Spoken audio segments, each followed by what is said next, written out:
Sir வணக்கம். நான் உங்கள் ஜனா பேசுகிறேன். இப்போ என்ன கதை பார்க்க போகிறோம்னா, சத்யா எனக்கு அண்ணா, ஜெஃப்ரி எனக்கு தம்பி. சும்மா பேசுகிறத ட்ரெண்டிங் ஆக்கிட்டாங்க அன்ஷிதா. என்ன விஷயம் டீட்டெயிலாக பார்க்கலாம். நம்ம விஜய் டிவி பிக் பாஸ் நிகழ்ச்சியில் வந்து 8 நிகழ்ச்சியில் வந்து போட்டியாளராக கலந்துக்கிட்ட செல்லம்மா சீரியல் நடிகை அன்ஷிதா வந்து பிக் பாஸ் நிகழ்ச்சியில் வந்து வெளியேறிய பின்னர் வந்து தற்போது விஜய் டிவி அந்த இன்ஸ்டாகிராம் லைவில் வந்து பேசியிருக்காங்க. அன்ஷிதா வந்து பிக் பாஸ் வீட்டில் வந்து 10 போட்டியாளர்களில் ஒரு இறுதி வரையில் வந்து இருந்தாங்க.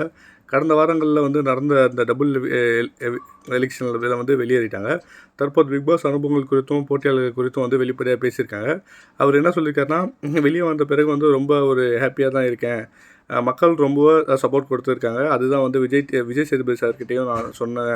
வெளியே நிறைய அன்பை சம்பாதிச்சிருக்கேன் அப்படின்ற மாதிரி, அதை தான் நான் நடந்துக்கிட்டு இருக்க மாதிரி எனக்கு ரொம்ப ஹாப்பியாக இருக்கேன் அப்படின்ற மாதிரி சொன்னேன்.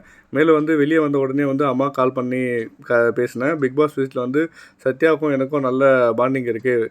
போக போக தான் புரிஞ்சுக்கிட்டேன். அண்ணன் தங்கச்சியாக தான் நாங்கள் எப்போவும் பாசமாக இருக்கோம்.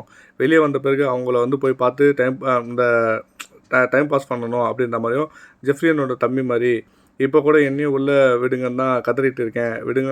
விடுவாங்கன்னு நம்புகிறேன். அது மாதிரி இந்த இன்ஸ்டாம் இல்லாமல் வார்த்தை அப்படின்ற மாதிரி ரொம்ப ப்ராப்ளம் ஆகிட்டுருக்கு. அதை வச்சு ஒரு பாட்டை எடுத்துட்டாங்க. இந்த சண்டை போடும்போது வந்து வாயில் வந்தது தான் அந்த ட்ரெண்டிங் ஆகிடுச்சு. பிக் பாஸ் போல் வந்து நிறைய அன்பை வந்து சம்பாதிச்சிருக்கேன். அதுவே போதும், ரொம்ப ஹாப்பியாக இருக்கேன். மற்ற இந்த வீண் வதந்திகளெல்லாம் வந்து யாரும் நம்ப வேண்டாம். நான் வந்து ஹாப்பியாக தான் இருக்கேன்னு சொல்லியிருக்காங்க. உண்மையிலே ரொம்ப தேங்க்யூ.